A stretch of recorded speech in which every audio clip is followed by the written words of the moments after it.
This is a short study on Genesis chapter 45, which is the lectionary reading set for this coming Sunday, the 16th of August. It'd be really helpful if you've read the passage before you listen to this, so that you've got some idea of what I'm talking about. And if you like receiving my reflections every week and my Bible studies, please do click subscribe on the YouTube channel. That's really helpful. So hopefully you've read Genesis 45. The lectionary reading for last Sunday focused on the early part of the story of Joseph, where he's sold into slavery by his brothers. If we read on from there, we see how he ends up in Egypt. At the beginning of chapter 39, we're told that the Lord was with Joseph and he became a successful man. That's chapter 39, verse 2. The evidence of God's presence with Joseph is also noted by his Egyptian master Potiphar, a high up in Pharaoh's regime, and Joseph soon makes a name for himself. But he doesn't just get attention for his good housekeeping and management. His good looks also help to raise his profile, and he ends up being the recipient of some unwanted attention from Potiphar's wife. Joseph ends up in prison, but God still works for his good, and he's given responsibility for all the other prisoners. That's in verses 21 to 23. Despite the fact that his dream analysis got him into trouble with his brothers earlier on in his story, it has the opposite effect here in prison and later with Pharaoh. Pharaoh's so impressed that he puts Joseph in charge of the whole of the land of Egypt. And thanks to Joseph's wise stewardship, enabled by God's insights, Egypt reserves the resources to ride out the worldwide famine when it arrives. People come from far and wide to seek help from Joseph. And so it is that his brothers arrive in Egypt not knowing that their brother is in charge, wanting to buy grain. After various tricks with money and a silver cup in their sacks, and a bit of toing and froing between Canaan and Egypt, by the end of chapter 44, Joseph has all his brothers in front of him. So the chapter we're looking at today picks up where Joseph can't keep up the pretense any longer. He is practically the ruler of all Egypt. He has survived many plots against him, but now he needs to reveal the truth. The irony over the preceding chapters is that Joseph recognises his brothers, but they don't know him at all. And the tension builds to this point. In an emotional outburst, Joseph metaphorically removes his mask and tells his brothers who he is.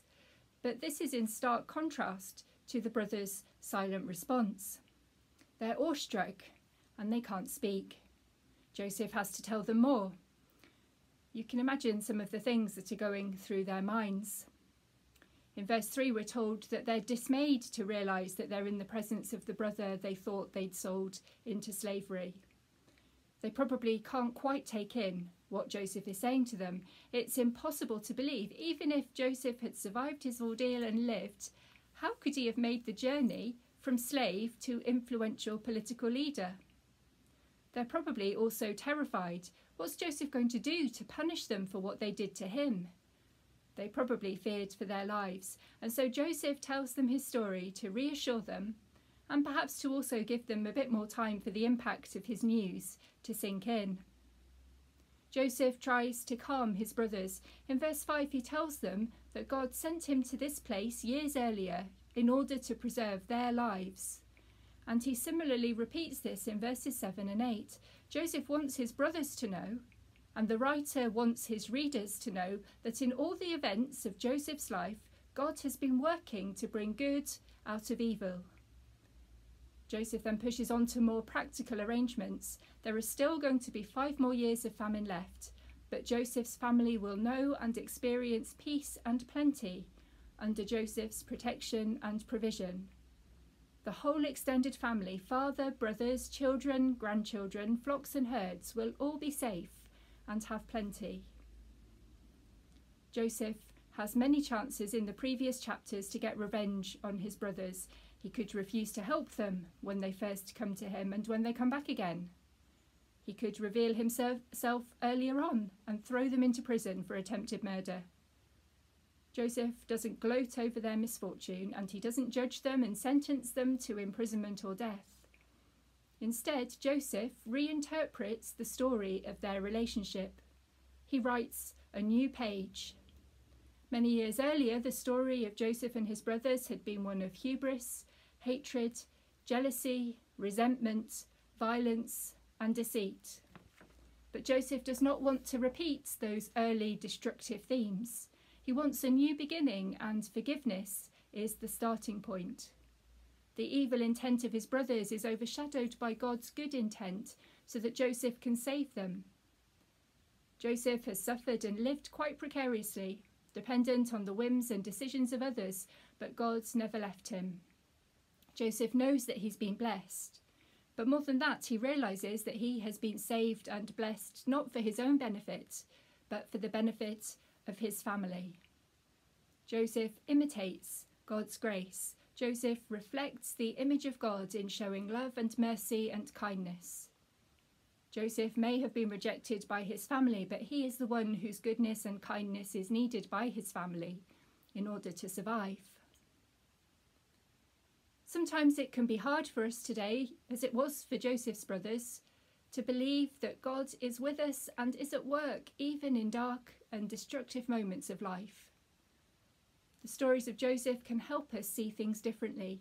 Joseph shows us the power of what God can do in human life, the power to transform curse into blessing. Without Joseph's generous actions and the decision to forgive and take a new direction, the whole of the salvation history of Israel and of Christianity could have turned out very differently. So Joseph shows us what is possible when we choose love and forgiveness over hatred and revenge. And in the light of what we see in the New Testament, Joseph may also be seen as a metaphor for God. He has every reason to reject his wayward and destructive human family, but instead he loves and forgives them and actively seeks their blessing and well-being, longing for reconciliation and the opportunity to begin again, to write a new chapter. If you'd like to think about this chapter a bit more, there are some questions you might want to consider. So you could read through the whole of the story of Joseph again, beginning in chapter 37 and then continuing from chapter 39 on to chapter 45. Take note of any words or phrases that jump out at you. Are there any themes that seem to be repeated? Then imagine yourself in Joseph's situation. Think of any times when you have felt betrayed, rejected, or hurt by others. How have you chosen to respond? Are there occasions when you wish you had responded differently to the way you did? Imagine yourself as one of Joseph's brothers. How do you think you would feel about receiving such mercy and forgiveness? What do you make of such a turnaround in Joseph's circumstances? How do you respond to the idea that Joseph's behaviour reflects the image of God? How do you respond to the idea that no matter what we have said or done, God gives us the opportunity to start again? How easy do you find it to accept this gift? How easy or difficult do you find it to accept that this gift is also there for everybody else, whether or not they say they are sorry or ask for forgiveness?